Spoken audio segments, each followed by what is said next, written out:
Hi, this is Mark Passwaters, the publisher of AggieL.com, with your 3 quick things for Tuesday, February 5th, 2019. One day to National Signing Day. Obviously, NSD is not what it used to be, with most of A&M's class already signed, but it's still a big deal. You got 3 spots to fill, and I just posted a thing with the scenarios that I think will play out, or could play out. I think the one that will play out is pretty obvious. It's going to probably be defensive end Braden Mowry, athlete Aeneas Smith, and now we feel very strongly that it's going to be linebacker Chris Russell from Dyersburg, Tennessee, taking the 3rd spot. That's a pretty good scenario for A&M. That means they'll have 5 linebacker commits, or signees, excuse me. You got a couple of guys that really look like they could come in and play very quickly in Russell, Andre White, and Keyshawn Brown. You've got 2 guys that have very good upside in R.J. Aribo and Terrion Lee. So I think that if you take a look at where they needed to fill needs, they largely did that. I wish that Josh Ellison would get in as well. If they could figure out a way to work that one, more power to them. But those are 3 guys that I think folks should be pretty confident with. And if you had any questions about where Russell's going to go, whether it's going to be A&M or Arkansas, and you're still looking for tea leaves, I'll give you one, kind of following up on one from yesterday. Chad Morris is going to hold his press conference at 2 o'clock tomorrow. Jimmo's going to hold his at 4:30. Chris Russell announces at 4. So if you're looking for one more thing to grasp to, there it is. Thing number 2 is something that folks wanted to hear about yesterday, and that's Zach Evans, the 5-star running back from North Shore.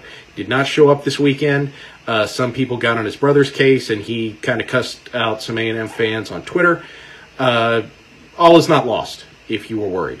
I do think that A&M is going to have to work very hard to get Evans, and that's obvious because he's the number 2 player in the country, and he's at North Shore. I think that there are some people close to him that would like to see him go to Texas. Personally, I think he'd rather play in the SEC. Not necessarily A&M, but they're certainly in the competition. They're going to have to work it very hard. They're going to have to be on him constantly. They may have to, coddle him, for lack of a better term. And I would definitely have parallel options going at running back, just in case something doesn't go right. And if you have to cut bait, do it. Of course, I'm talking to Jimbo Fisher here, and he knows a lot more than I do, so he's probably already figured that out. Thing number 3, and excuse me if I get off on a little rant here. I'll talk about Art Briles interviewing at the University of Southern Mississippi. Art Briles should be in prison. He should not be interviewing for an offensive coordinator job. And the idea that there are USM alumni or fans that are very much in favor of this disgusts me. My wife went to USM. My in-laws all went to USM. They're just as revolted as I am, thankfully. But what in the world could motivate someone to want to hire a bum like this guy? You had 52 different instances of rapes with 31 different players involved. I mean, come on. This is outrageous. You can't be doing these things. And you can't be hiring someone like that. I mean, are you going to really sit there and try to give me the ignorance excuse? I don't buy it. Not at all. The guy's slime. He's scum. I don't care if he runs a good offense. Have some morality. Have some decency. I know this is college football, but for Pete's sake, that's just outrageous.